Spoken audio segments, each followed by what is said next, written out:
তোমরা যারা 2026 সালে এসএসসি পরীক্ষা দিবা তোমাদের জন্য আজকে এই ভিডিওটি খুবই স্পেশাল, কারণ এরকম অঙ্ক তোমরা দেখবা এমসিকিউ তে আসতে পারে। তো আমরা আজকে যে অঙ্কটি সমাধান করব এটা চট্টগ্রাম বোর্ড 2024 এবং দিনাজপুর বোর্ড 2022 সালে এসেছিল। তো এখানে দেখো 1 ভাগ a এর মান 3 + 2√2 হলে x - 1/a অর্থাৎ a - b এর মান কত। তো এই অঙ্কটি এভাবে চাইতে পারে a + 1/a = কত। তো অঙ্কটি দুই ভাবে চাইতে পারে। তো আমরা দুটোই শেখার চেষ্টা করব যাতে করে আমাদের এই ধাঁচের কোনো অঙ্ক আসলে আমরা অনায়াসে সমাধান করতে পারি। তো এখানে যদি 1 ভাগ a এর মান যদি 3 + 2 হয় তাহলে এর মানটা কত হতে পারে। তোমরা একটা শর্ট টেকনিক মনে রাখো, যখনই দেখবা যে এখানে এর মান দেওয়া আছে √3 + √2 আর যখন 1 এর মান চাবে তখন এটা মানটা হবে কি √3 - √2 অর্থাৎ এটা প্লাস এর মান হলে পরেরটা কি হবে মাইনাসের মান অর্থাৎ ঋণাত্মক মান হবে। সেম একইভাবে এখানে যদি 1 এর মান যদি 3 + 2√2 হয় তাহলে এর মানটা হবে কি 3 - 2√2।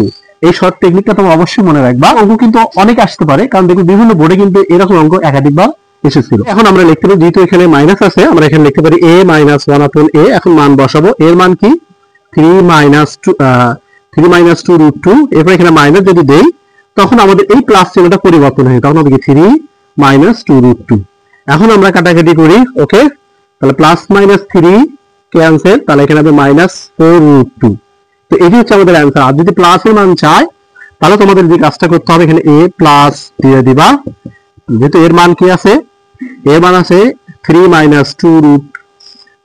2√2, ওকে। এরপর এখানে প্লাস দিব, প্লাস দিলে চিহ্ন পরিবর্তন করতে হয় না, যা আছে তাই থাকবে, ওকে। এখন তোমরা প্লাস মাইনাস 2√2 ক্যান্সেল করতে পারো, তাহলে হবে অ্যান্সার 6।